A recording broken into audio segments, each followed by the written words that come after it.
Hey Moira, this is your brother. Boy, are you ever a psychopath.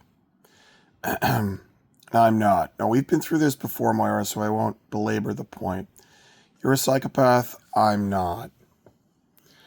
I'm a legitimate college graduate. You are not. I legitimately graduated from law school. You did not. Uh, this is, you had a late term abortion. You're a divorced Catholic. And you teratogenized your own child, second child, so you could have a late term abortion. And you named your company after you were abruptly let go from Forrester Research, Dorsey Experience Strategies. And that last set of facts clearly demonstrates that the child was not Larry. Last set of facts clearly demonstrates that your second child was not the biological child of Larry Hernandez. It was the biological child of George Forster Colony, and you named your company Dorsey Experience Strategies, DES, to let George Forster Colony know that you had teratogenized your own child, which was George Forster Colony's biological child, uh, in order to kill the child. You're a horrible human being, Myron. And now you and Mom are extorting me by withholding promised funds and my inheritance and a number of other things, and just refusing to communicate with me in any effective way for over 2 years since Dad died and you and Mom chucked him in the ground without a wake or a funeral, with only a graveside service, with only Aunt Ellen and her daughter Karen present. Because funerals are the kind of that was a multiple purpose thing. Throwing Dad in the ground without a funeral or a wake was multiple purposes. First of all, as you are a psychopath and Mom is a malignant narcissist and you conspired to murder Dad, Mom committing some of the homicidal acts and the Greek mob committing other of the homicidal acts, putting Dad in the ground without a wake or a funeral was a way of insulting your victim. Like serial killers insult their victims after death. You know, the Hillside Strangler posed the victims naked to humiliate them after death. And Gary Ridgway, the Green River Killer, out in the Pacific Northwest, would rape the dead bodies of his victims as a way of humiliating them after death. You're not a serial killer. I don't know if you're a serial killer, more, but you certainly fit the same. You're in the same ballpark of psychological profiles as a serial killer. And you and Mom humiliated Dad after his death by throwing him in the ground without a wake or a funeral, even though he was a good Catholic. He didn't go to Mass, but he was still a good Catholic in the way he behaved. But the other purpose was if the Aherns and Paul Flynn and Marty Strasberg and Pat Hennigan and some of the Murgises had been at Dad's funeral, I would have talked to them about, first of all, I would have been able to imply to them that you and Mom had murdered Dad. And second of all, they would have said, well, do you need help getting back on your feet, Edward? Can we help you look for a job?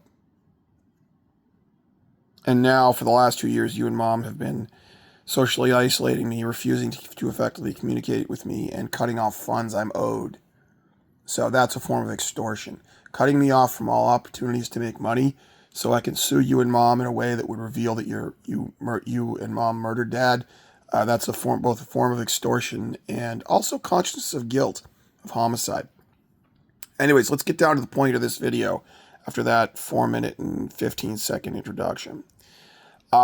This is more, Dad left me another little rebus. I'm finding little physical rebus puzzles all over the house. Dad, you never should have done this to Dad, Moira. Dad was pardon the vernacular or slang speech, but Dad was a totally badass Cold War American spy. He knew that I would escape Dartmouth and get back to this house and spend some time here. And so he knew I'd be puttering around this house myself, wondering what the heck happened. And I have found a third little rebus puzzle that he left for me. Now, I'm going to preface this by saying two things. The fact that the intelligence community uses rebuses to communicate in emergency situations should be absolutely evident by the fact that if you look at the Wikipedia page for rebus puzzles, well, one of the rebus puzzles is the answer to the rebus puzzle is top secret. And of course, rebus puzzles were popular around the time of the beginning of MI6, when MI6 was created. I believe MI6 was created in the 1800s. I just have to check the date. And during that same time period, rebus puzzles were popular during the Gilded Age in America, I believe. So, it's not the exact time period, but I believe, and I'd have to double check this, when MI6 was created, rebus puzzles were popular as a form of communication and at parties. And Aldrich Ames the traitor advised the CIA when they created the CIA. So, yeah. Anyways, there's that. Here's the other thing about rebus puzzles. It doesn't matter whether you believe me or not. Because you see, the rebus puzzles are just a clue for me to go out into the world, mostly online, and look for actual public information that confirms the rebus puzzle. If I'm wrong, I'm wrong. So it doesn't matter whether anybody believes me, whether the rebus puzzles say what they say or not, or whether I'm rational in saying they're rebus puzzles.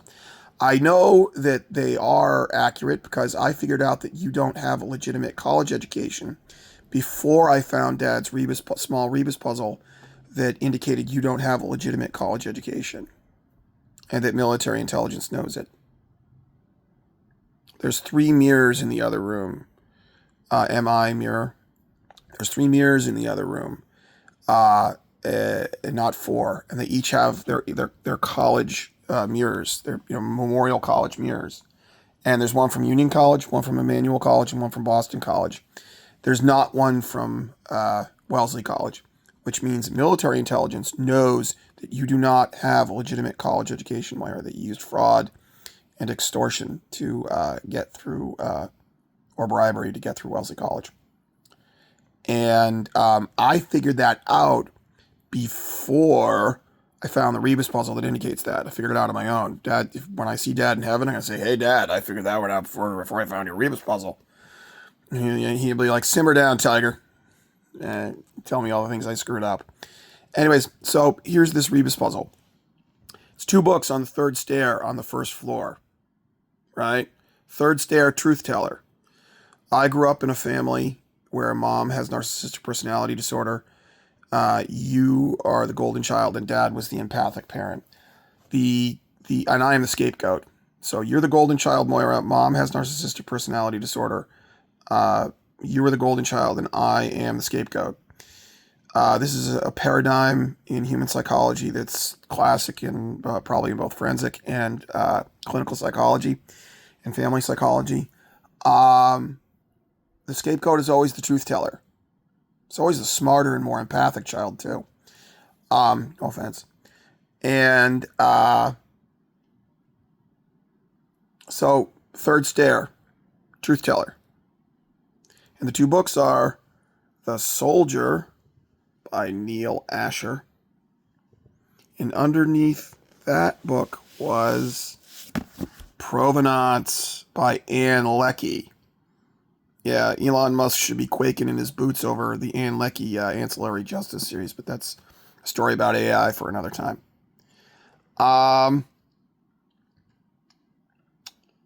Provenance is a reference to when I helped you buy that Prius at that really shady, scummy Toyota place down near Boston University, excuse me. Remember when I sniffed out the fact that they had faked the provenance on your trade-in, that Volkswagen? That it was a fake provenance in the website that tracks whether or not cars have been in accidents, and they had used the computer system that all auto dealers have. They'd faked a provenance of the car that said it had a rollover accident. I figured it out instantaneously, and I scared the living daylights out of the car salesman, and you got a great deal on that Prius. It was a bait and switch where they'd offered a really low rate on a lease for a Prius, and you brought me along because I would have I was gonna, you knew I would use my lawyer thing to sniff out the fraud and my prosecutor thing to get you a good deal, the deal on the paper. You remember that? Yeah, you really liked that Prius, didn't you? I got you that great deal on that Prius by scaring the shit out of those car salesmen with my legal skills and my courtroom skills right there in that car dealership. Anyways, so provenance is a reference to a Volkswagen, a small Volkswagen. Ann Leckie is Ann Lackey. Ann Jackson is the lackey of the soldier. And Rich Bebo very well may be a soldier in the Italian-American crime family that covers Newton. If he's not an associate, he's a soldier. And if he's killing people with poison in Newton and in other places, then he's a soldier because he kills people. And he's Italian-American. I thought he was French, but he told me he was from the patch. Bebo might be an abbreviated version of some Italian name that begins with B-I-B-B-O. So, and obviously because gallium nitride radar is going to change the tactical and strategic situation of the oceans the world over because of the Dongfeng 21 carrier killer missile, this is a convenient cover to use. Now, let's see. Provenance. See, let's go back over what the provenance is. I have figured out that what was going on is, the Tembel-Poulises were extorting and blackmailing employees of RTX. Maybe one of them had an alcohol problem and wasn't telling the people that cover the security clearances for people who work there or something like that. At one point, I can't remember how I figured this out. I thought that Dionysios Tembel-Poulos and his son were going to Alcoholics Anonymous meetings. Anyways, somehow they extorted and blackmailed an RTX employee or employees into giving them parts and schematics for gallium nitride radar. And then they were putting them in the cars in the driveway of 10 Fairview Street, our house, that were then going to be surrendered to Steve Solari of Advance Auto. I figured this out in part because the Pontiac had some problems in the driver's side door that wouldn't go back together. Parts that were falling off the door that wouldn't go back together no matter what I did. And so they were taking the car apart over at Advance Auto and having problems putting it back together. So the parts were probably inside the car. The parts of gallium nitride radar and other things were probably inside the car somewhere. And schematics on USB devices, whatever. So one of the cars that was surrendered to Advance Auto was the Volvo, the Pontiac, and what else? And I believe there might have been a small Volkswagen. Provenance, remember? The Provenance had to do with a Volkswagen. And it was sold from Ann V. Baker to Mom and Dad. And Mom never told me, and Dad never told me, probably under threats of death, that they bought the car. They just said, they told me that the car, that Barbara was storing the car in our driveway for safekeeping, and that I was to go out and start the car every couple of months to make sure it was doing okay. So my fingerprints would be on that car. And if gallium nitride radar parts and schematics were in that car, and if fingerprints and DNA were found in that car that were mine, that would have been a trick to create a false provenance that I was involved in giving gallium nitride radar parts and schematics to the Chinese, not the people who were actually doing it. The Tembel-Poulises and Rich Bebo and Steve Solari at Advance Auto, and ultimately probably the Penta faction of the Patriarcha family of New England, Patriarcha crime family of New England. Did I say that right? It would have been Rich Bebo, the Tembel-Poulises, Steve Solari of Advance Auto, and the Penta faction of the Patriarcha crime family of New England. And this was outsourced by Eric Witherspoon. And Eric Witherspoon mainly was the one who outsourced it to these people, but with the help of you, Elizabeth Brady Witherspoon, Ann Jackson, Rajesh Srinath, and George Forster Colony for the cover-up. And that's what provenance means. It's about a false record having to do with a Volkswagen, because I always use the word provenance to describe that situation down at the Toyota dealership. So, Moira, I have one fact that I've found that confirms this. I found that someone during a break-in into the house, probably on February 20 of 2025, placed the paperwork that for that Volkswagen where Ann V. Baker sold the car to mom and dad. It's a small Volkswagen Golf. There's a family in the neighborhood that favors Volkswagens, Golfs, and it's not me. I like Subarus and Priuses. It's the Tembel-Poulises that prefer Volkswagens. So, Moira, I'm sure I'm going to find a few more facts that fit with this Rebus puzzle that Dad left. And the idea that I could have participated logistically, first of all, I'm not a traitor. I don't have any of the psychological features that a traitor has. Second of all, it's logistically impossible for me to have participated in this. I'm not an organized criminal, and the people in this neighborhood are. And I'm not the organized criminal in the neighborhood who clearly works with the Scion on the corner, the rabbi that lives on the corner of Honeywell and Fairview. And the hangout of the Italian Mafia in Newton is right across the street from the consulate of the Republic of Korea, who some corrupt members or traitorous members of the KCIA would definitely work for the Chinese for money. So those are two facts already that confirm this Rebus puzzle. You going to hell when you die, Moira. Please take care of Liam, okay? Bye-bye.